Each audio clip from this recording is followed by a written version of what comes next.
கடமையாக்கப்பட்டிருக்கிறது.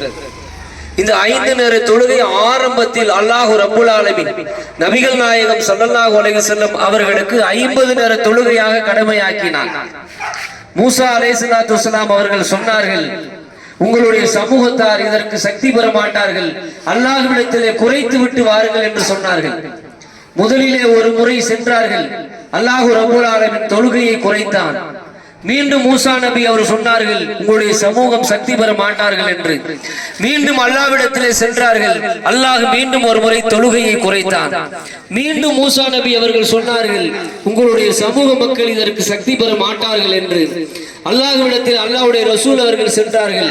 அல்லாஹ் 50 நேர தொழுகையை 5 நேர தொழுகையாக கடமையாக்கி, இந்த 5 நேர தொழுகை 50 நேர தொழுகைக்கு சமம், அல்லாஹ்வுடைய சொல்லில் எந்த மாற்றமும் இல்லை என்று அல்லாஹ் ரப்பல் ஆலமீன் சொல்லி நபிகள் நாயகம் ஸல்லல்லாஹு அலைஹி வஸல்லம் அவர்களை தொழுகையை கடமையாக்கி அனுப்பி வைத்தார்.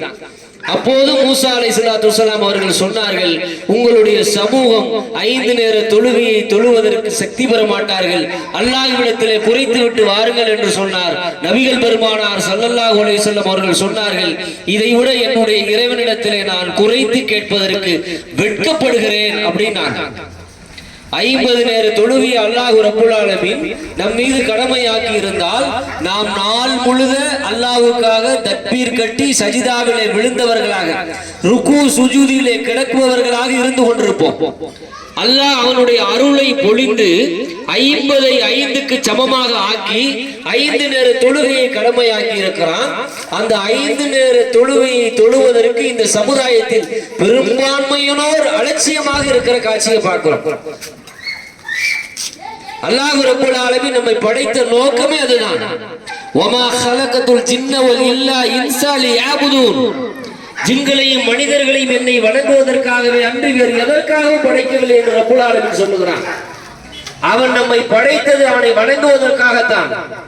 அஷ்ஹது அல்லா இலாஹ இல்லல்லாஹ் வ அஷ்ஹது அன்ன முஹம்மது ரசூலுல்லாஹ் என்ற கலிமாவை நம்பிக்கை கொண்டதனுடைய உடன்படிக்கை என்னவென்று சொன்னால், சாட்சி சொல்லுகிறேன் வணக்கத்திற்குரியவன் அல்லாஹ்வை தவிர வேறு யாரும் இல்லை, சாட்சி சொல்லுகிறேன் முஹம்மது ஸல்லல்லாஹு அலைஹி வஸல்லம் அவர்கள் அல்லாஹ்வுடைய தூதராகவும் நல்லடியாராகவும் இருக்கிறார்கள் என்ற உடன்படிக்கையை செய்து கொண்ட முஸ்லிம்கள் அவனை தொழாமல் இருப்பது அநியாயம் அல்லவா? அவனை தொழாமல் இருப்பது அலட்சியம் அல்லவா? அவனை தொழாமல் இருப்பது உள்ளத்திலே அச்சமில்லாததை வெளிப்படுத்துகிறது அல்லவா? அல்லாஹ் ரப்பல் ஆலமீன் நம்மை நோக்கி கேள்வி எழுப்புகிறார். அஃபஹஸிப்தும் அன்னமா ஹலகனாகும் அபஸு வ அன்னக்கும் இலைனா லா துர்ஜஊன், நாம் உங்களை படைத்ததெல்லாம் வீணுக்காக என்றும் நீங்கள் நம்மிடத்தில் நிச்சயமாக மீட்கப்பட மாட்டீர்கள் என்றும் எண்ணிக்கொண்டீர்களா? அல்லாஹ் ரப்பல் ஆலமீன் கேட்கிறான், நான் உங்களை படைச்சதெல்லாம் வீணுக்காக படைச்சிருக்கேனா? நீங்க என்னிடத்துல திரும்ப வர மாட்டீங்களா? உங்களை நான் மீட்க மாட்டேனா? வத்தகுல்லாஹ் யௌமன் துர்ஜஊன ஃபீஹி இலல்லாஹ், அல்லாஹ்விடம் திரும்ப கொண்டு வரப்படக்கூடிய அந்த நாளை பயந்து கொள்ளுங்கள் அல்லாஹ் ரப்பல் ஆலமீன் சொல்லுகிறான். அல்லாஹ்விடத்திலே திரும்ப கொண்டு வரப்படக்கூடிய அந்த நாளை பயந்து கொள்ளுங்கள். குல்லு நஃப்ஸின் தாயிகத்துல் மௌத், ஒவ்வொரு ஆத்மாவும் மரணத்தை சுகித்தே ஆக வேண்டும். வலவ் குன்தும் ஃபி ஃபுரூஜின் முஷய்யதா, இரும்பினால் கட்டப்பட்ட கோட்டை கொத்தளங்களில் நீங்கள் இருந்த போதிலும் சரியே, ஐனமா தகூனு யுத்ரிக்குமுல்லாஹு மௌத், மரணம் உங்களை வந்தடைந்தே தீரும் என்று அல்லாஹ் ரப்பல் ஆலமீன் சொல்லுகிறான். மரணத்தை மறுக்கிற, மரணத்தை வெறுக்கிற ஒருவனும் இந்த பூமியில் வாழ்ந்தது கிடையாது. வரலாறுகளை பார்க்கிறோம். இந்த உலகம் தோன்றிய காலத்திலிருந்து அல்லாஹ் ரப்பல் ஆலமீன் மனிதனை பிறக்க செய்கிறான். அதே மனிதனை அவனுக்கு விதிக்கப்பட்ட நேரம் வந்துவிட்டால் இறக்க செய்கிறான். அந்த இறப்புக்கு பிறகு ஒரு வாழ்வு இருக்கிறது. அந்த வாழ்வை பயந்து கொள்ளுங்கள் அல்லாஹ் ரப்பல் ஆலமீன் சொல்லுகிறான். மக்களே, ஒரு உறுதியான காரியம், உங்களிடத்தில் வருவதற்கு முன்பாக என்னை வணங்கிக் கொள்ளுங்கள். அந்த உறுதியான காரியம் என்ன? அதுதான் மரணம்.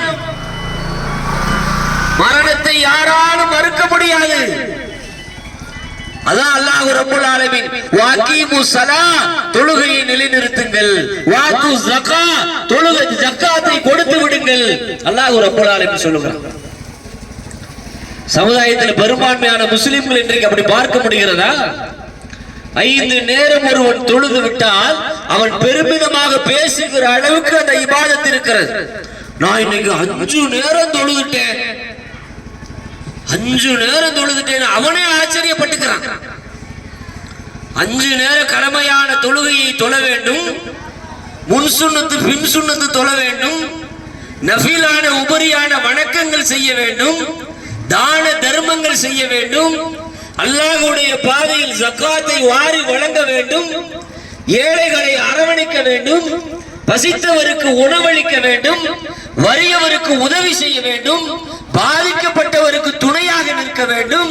இப்படி ஏராளமான காரியங்களை இஸ்லாம் நமக்கு வழிகாட்டி தந்திருக்கிறது. ஆனால் அதையெல்லாம் இன்றைக்கு இந்த சமுதாயத்தில் பெரும்பான்மையாக பார்க்க முடிகிறதா? இல்ல. காரணம் என்ன? மனிதன் தான் படைக்கப்பட்ட நோக்கம் என்ன என்பதை குறித்து அறிந்து கொள்ளாமல் இருப்பதனுடைய அடிப்படை தான். வெந்ததை தின்றுவிட்டு விதி வந்தால் சாவோம்.